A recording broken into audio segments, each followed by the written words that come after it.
Assalamualaikum warahmatullahi wabarakatuh. Ya, anjuk karo guyu arek-arek. Oke. Saya mendengarkan sejak saya di belakang tadi semua yang diomongkan Mas Tri dan Mas Yan dan seterusnya. Kemudian ada pertanyaan yang kemudian dilemparkan juga ke saya dari Muammar Gaddafi, Imam Khomeini sama Adolf Hitler gitu. Dan itu bagi saya itu kezaliman kepada saya. Itu penganiayaan intelektual kepada saya. Aku gak sekolah dapurmu, aku gak sekolah, aku gak ro AI gak ro aku.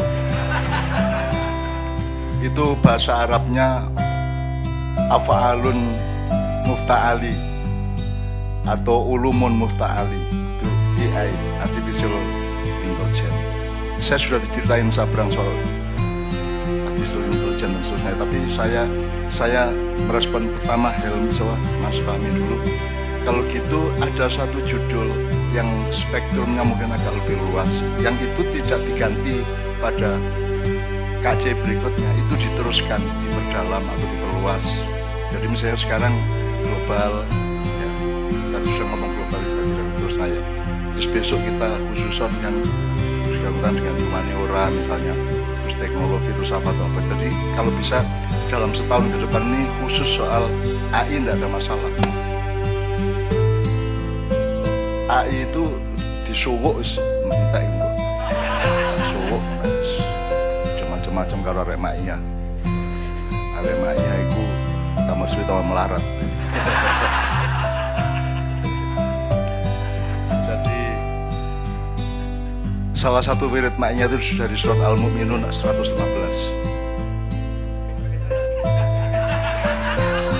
Ayo Mas Ali, tolong. Jadi salah satu dari 113 wirid maknya yang pernah saya ungkap tahun 2000-an awal ya, itu ada satu ancaman dari Allah bahwa Allah itu bikin alam semesta dan manusia tidak main-main. Maka kamu jangan main-main. Afa hasibtum annama khalaqnakum abatan wa annakum ilaina la turja'un. Rumangsamu karo bali nang sapa aja dolanan kowe.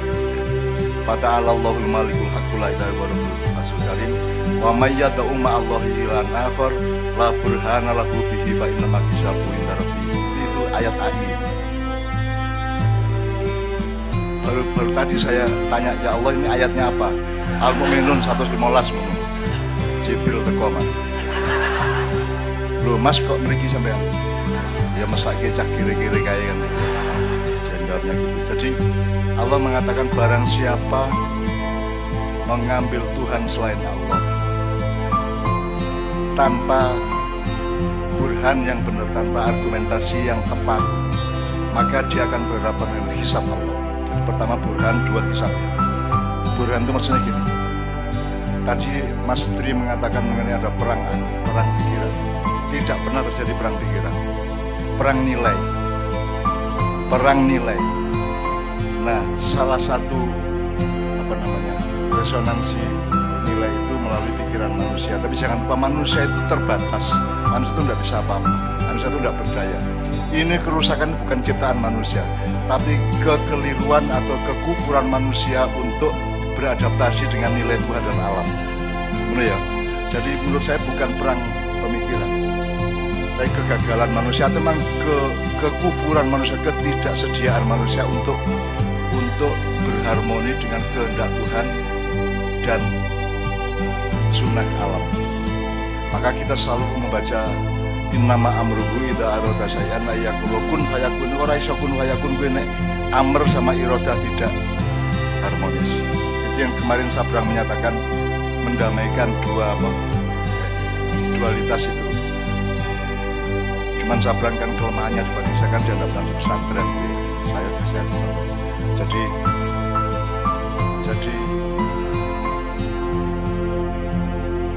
sesungguhnya perintah Allah. Atau gini, kalau kita balik, kalau kamu punya kehendak wahai manusia, kalau tidak kamu sesuaikan dengan, kamu tidak tidak modulasikan, tidak puzzling dengan perintah Allah atas kehidupan. Kehidupan ini bikinan Tuhan, bukan bikinanmu, wahai manusia, bukan bikinan malaikat, bukan bikinan nabi, bukan bikinan siapapun, bikinan Tuhan. Maka yo nganu toh harus nggawe. Kalau kamu tidak mau melakukan itu, dan itulah yang terjadi di abad 21 ini kan adalah ketidakmauan manusia untuk bermodulasi dengan kemauan Tuhan. Ya, itu yang terjadi. Jadi kalau manusia bikin kerusakan begini nggak bisa manusia. Sehebat-hebatnya paling pol nyerang Ukraina gitu, paling pol gitu ya. Paling pol ngelele aku di medsos paling gitu. Tapi tidak mampu bikin kerusakan yang sejauh ini.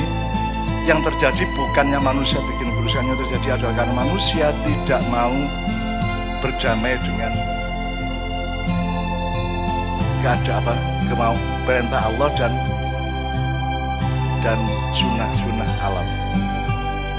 Nah, itu yang saya respon secara serpian dulu ya. Jadi bukan pemikiran kalau saya. Pemikiran manusia sak piro sih? Alah, manusia goblok.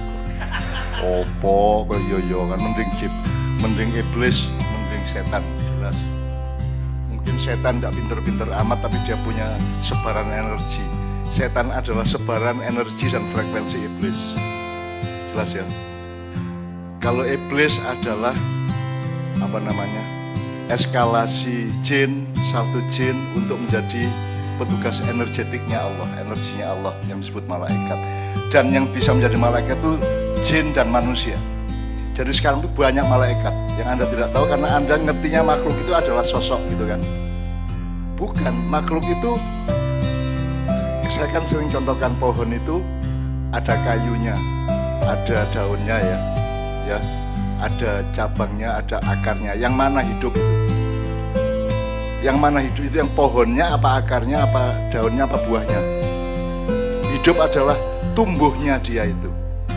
Seperti Anda dulu bayi sampai sekarang itu, jadi nggak bisa dilihat. Jadi surga itu adalah mengalirnya air. Kamu nggak bisa memfoto dan video surga karena mengalirnya air itu yang kalau kamu video, yang kena di video adalah airnya, bukan alirannya. Nah, hidup adalah alirannya itu. Hidup adalah tumbuhnya itu. Itu aja kamu nggak bisa melihat kok. Kita nggak bisa melihat. Jadi maka manusia itu begitu terbatasnya, begitu kerdilnya dibanding ketidakterbatasan Allah Subhanahu wa taala. Jadi kalau ngomong perang pemikiran itu kan berlakunya di level kedua kalau kata Sabran ya. Sabran ini sebagai khulafaur rasyidin saya gitu ya. Saya kutip-kutip terus gitu ya. Apa tadi Pak? Kalau 3 level tadi ya. Kalau perang pikiran kan di level kedua. Yang terjadi dalam hidupmu saja, ndak usah sak dunia. Di keluargamu aja kan ada intervensi dari amrullah. Ada intervensi dari habitat alam, ada intervensi dari hukum atau algoritma psikologis yang merupakan asal usulnya adalah takdir dari Allah. Jadi manusia tidak mampu melakukan itu. Jadi ini bukan perang pemikiran sekali lagi, tapi ini adalah ketidakmampuan atau ketidakmauan atau kekufuran manusia untuk puzzling, untuk bermodulasi atau untuk menemukan keseimbangan dan harmoni dengan kehendak Tuhan si pencipta. Karena sekarang ini kan manusia kan seluruh keputusannya dari politik sampai teknologi kan berlagak seolah dia yang bikin, betul nggak? Semua Anda baca Net Geo Wild, Anda nonton National Geographic, bagus-bagus, tapi itu semua dipahami sebagai level kedua. Tidak pernah Tuhan disebut sama sekali. Gitu. Emang bisa? Mekanisme ayam apa yang membuat kamu ngaceng? Ya apa caranya? Kok iso itu? Wong mek motone ndelok wong wedok liwat kok terus ngene. Itu apa itu? Itu apa itu? Jadi yang kamu lakukan kalau ada pelacuran begitu banyak, ada kasus-kasus skandal begitu banyak, itu kan yang salah bukan hanya akal manusia dan pikiran manusia, bukan hanya akhlaknya, tapi intervensi dari kehendak Tuhan itu tidak kamu imbangi dengan yang Tuhan sudah bikin pagar itu. Jadi sekali lagi ini perang nilai antara siapa? Vertikal kalau saya. vertikal itu tidak harus ke atas ya. Kalau ke atas sabrang ya. Kan atas kan tidak jelas Mas ya. Kan bumi bulat, atas itu ya sini gitu ya, tidak jelas ya. Nek atas itu pokoknya tandanya sangat mikro. Nek percaya iki ndang Mas. Ini Mas. Itu. Ayo Mas. Meludah. Terus meludah sampean. Kira-kira kemana? Balik ke Anda. Itu namanya atas. Itu berlaku sangat lokal, berlaku sangat mikro gitu ya. Karena atas yang sebenarnya itu tidak bisa dirumuskan sama sekali. Jadi tidak ada 8 penjuru angin itu tidak ada. Itulah teko koordinatmu. Makanya kalau Allah bertemu dengan Rasulullah di Sidratul Muntaha, satu lapis di atas 7 langit, itu menjadi batal Allah. Keagungan Allah menjadi batal karena berarti Allah ada di satu titik koordinat. Bujur sekian, lintang sekian gitu kan. Allah enggak. Allah itu ada di semua di koordinat. Jadi makanya semua kesimpulan Anda dalam diskusi, kalau itu masih frame-nya akal, jangan disimpulkan. Itu tidak berlaku pada level roh. Jadi teman sekalian, saya ngeresponnya pelan-pelan seperti itu. Saya sudah menyiapkan beberapa hal, tapi saya akan tunda. Zolimnya apa, Li? Loh, aku kira-kira kata takon, malah kok takoni diancu arek-arek yang... Saya itu mau tanya malahan. Anda kesini malah aku disuguhi pertanyaan dolim betul sih si Tri ini.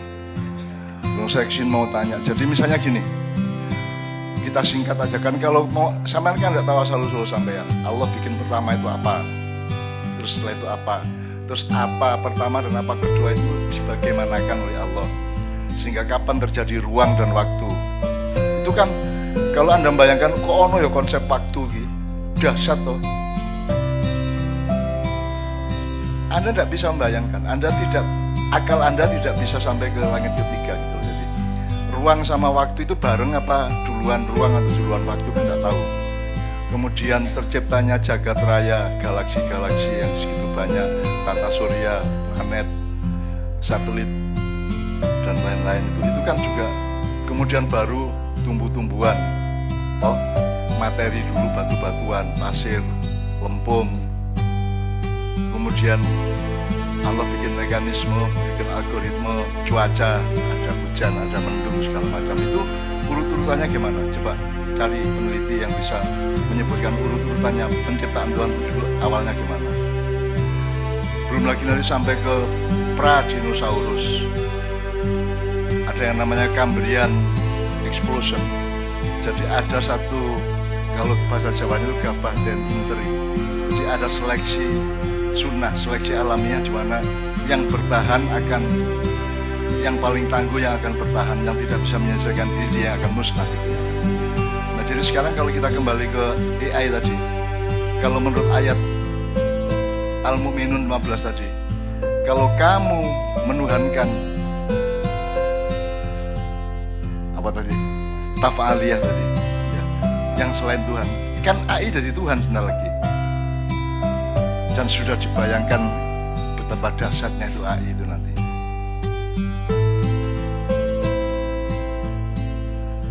Itu kan akan dituhankan. Wong saya itu menyebut satu nama yang dituhankan aja itu entek-entekan aku. Karena dituhankan dia kan gitu kan. Terus ditakoni karo arek-arek iki nek gak sing takoni iki nek gak Adolf Hitler, Muammar Gaddafi, apa? Siapa? Imam Khomeini, mungkin Fir'aun ini sing takon aku Imam. Lah aku ndak ngerti saya pesantren aja ndak jangkep kok. Saya ndak kuliah apa-apa, saya ndak pernah baca buku apa-apa kok saya harus ikut memikirkan itu gitu loh. Aku ngertine sowo. Ngertine sowo iki yo nek wong dudu wong Jawa rada angel ya. Kun sowo jenenge Fayakun, aplikasinya atau pengejawentahannya atau produknya itu Fayakun itu produknya, produce itu Fayakun, maka jadilah ia. Dari kata kun jadilah be things, maka dia menjadi things itu ya. Nah, teman-teman sekalian, dari situ saya ingin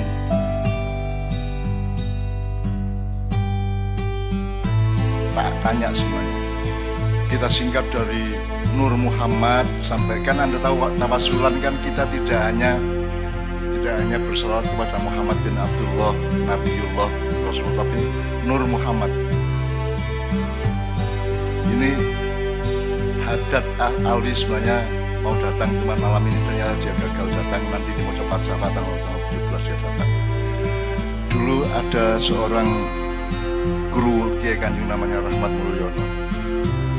Itu anaknya sangat rajin sholat tapi preman. Pokoknya ngomong wanter, nyentak-nyentak tapi rajin sholat. Meskipun sholat aku yang ingin dok sembayangin, tapi aku sembayang. Dan dia lapor sama Haddad. Dad, karena saya sholat terus, saya tuh ngerti teman kentalnya Nabi Muhammad itu 3. 1 Abu Hurairah sing hadis itu. Nomor 2 Jabir itu yang Ola ya Jabir gitu, yang menceritakan bahwa makhluk yang pertama diciptakan Allah itu adalah Nur Muhammad. Jadi temannya Nabi Muhammad 3. 1 Abu Hurairah karena dia perawi hadis nomor 1, nomor 2 Jabir, nomor 3 Haddad Alwi. Menurut Rahmat nganut ya Gus mati. Sampai kemudian Haddad Alwi sangat akrab sama Rahmat, dan Rahmatnya terus pesen sama Haddad, aku tidak mau cah itu Arab sing hiper, wis Arab hiper bisa. Jadi Haddad sampai hari ini dia ketawa nggak habis-habis tuh kalau ingat Rahmat. Ya Allah, saya punya teman-teman sangat indah. Anda tidak bisa menilai Rahmat itu dengan Rahmat Mulyono itu dengan akhlak, dengan intelektualitas. Kamu harus mengukurnya dengan keindahan. Saya punya banyak teman-teman yang indah, Rendra, Sutarji Kalsum Bahri, itu Anda ngukurnya pakai keindahan. Nah, ngukurnya pakai kepandaian, dia tidak pinter. Ngukurnya pakai akhlak, dia tidak lulus gitu. Tapi kalau Anda ngukur pakai keindahan, nah, hidup ini nomor 1 indah apa? Bahasa Indonesia yang baik dan benar tapi tidak indah toh. Makanya sekarang tambahin, hidup itu nomor 1 indah. Aku tahu kon rabi ya, nikah ya, nikah itu baik apa benar apa indah? Bener. Dia ayo bener ya cek. Jok ngono. Jadi indah itu tidak pernah diperhatikan. Itu karena yang diceritakan Syekh Nur Somad tadi, karena pasca perang Badar itu yang masuk Islam itu konstituen hanya 313 pasukan Islam, lawannya sekitar 1200, tapi menang mereka karena Rasulullah sangat pintar menentukan lokasi perang.